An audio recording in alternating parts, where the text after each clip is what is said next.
Good morning, dear students. Today we will begin with chapter 14, Simple Sentences from your English grammar book. Let's begin what we have studied in the previous chapter, phrases and clauses. We know that phrase and clauses, they are two different units, and let's define again what is a phrase. A phrase is a group of words that doesn't contain a subject or a verb. It doesn't express a complete thought or a complete meaning. Whereas when we talk about clause, a clause is a group of related words which has a subject and a verb.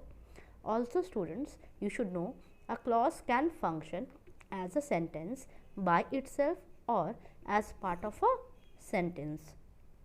Or in other words, if you say a clause is a group of words that has both a subject and a matching finite verb. You all know these clauses, they are also divided into two parts, main clause and a subordinate clause. When you talk about the main clause is also known as an independent clause, which is complete in itself.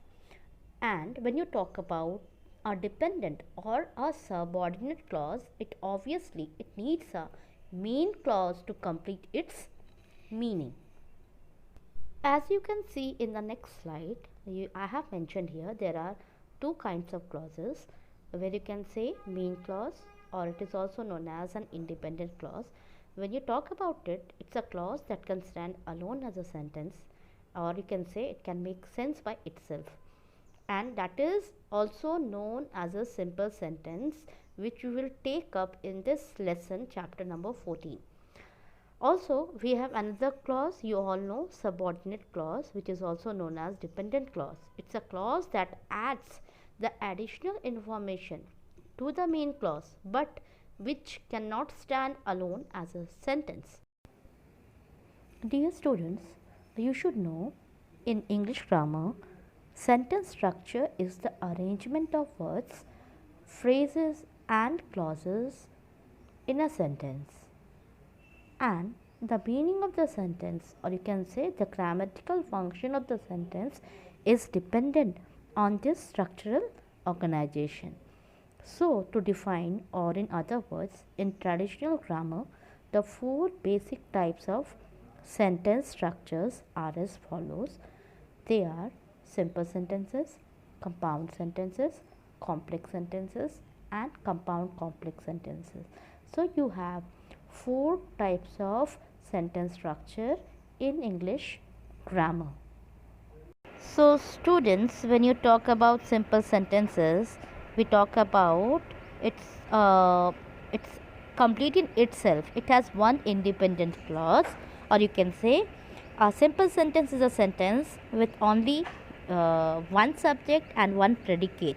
Okay, it means that it has only one clause and they are complete in meaning, so they are known as simple sentences. When you talk about the compound complex sentences, compound sentences consist of two independent clauses separated by a semicolon or a comma and a conjunction.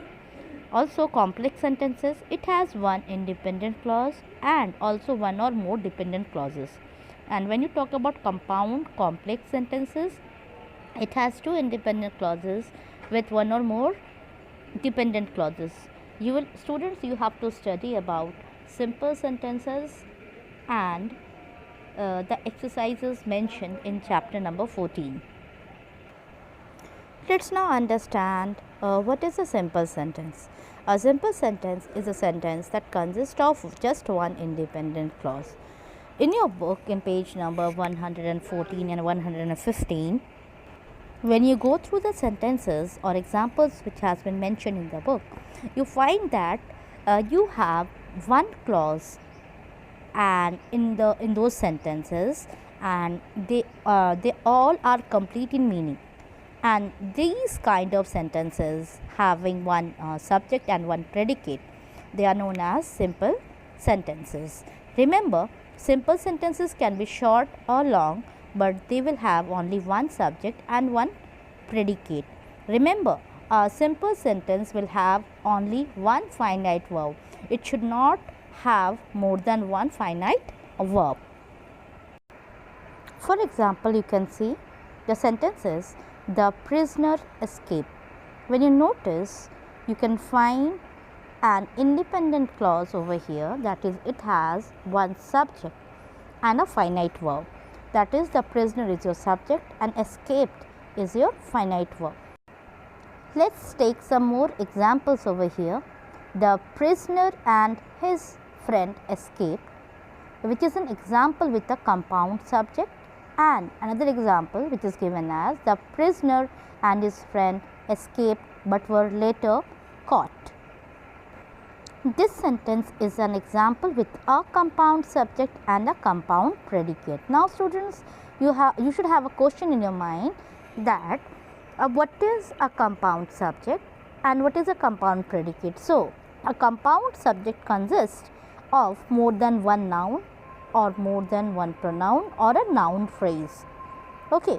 So, remember, there are two subjects you can find here, like the prisoner and his friend, which is consisting of two subjects. So, it is forming a compound subject. When you take the example, the prisoner and his friend escaped but were later caught. But were later caught, when you write, this is the compound predicate. Students, when I define compound predicate, it means compound predicate occurs when the subject of a sentence is doing more than one action and is shared by two or more verbs. In this sentence, you can find the verbs escaped and caught. Remember, these compound predicates and these verbs, they are joined by the conjunctions. Those conjunctions are and, or, and, but. We use three kinds of conjunctions over here when we form them. When you are going to write such compound predicates, we use conjunction and, we use conjunction or, we use conjunction but. So students, let's revise what are simple sentences. A simple sentence is a sentence which is also known as an independent clause. It contains a subject and a verb, that is a finite verb obviously, and which expresses one complete thought, that you can say one complete meaning. Students, please go through the video carefully, write the definition of simple sentences and give some examples too. Do the exercises in the book itself. Start preparing for the final term. Thank you, class.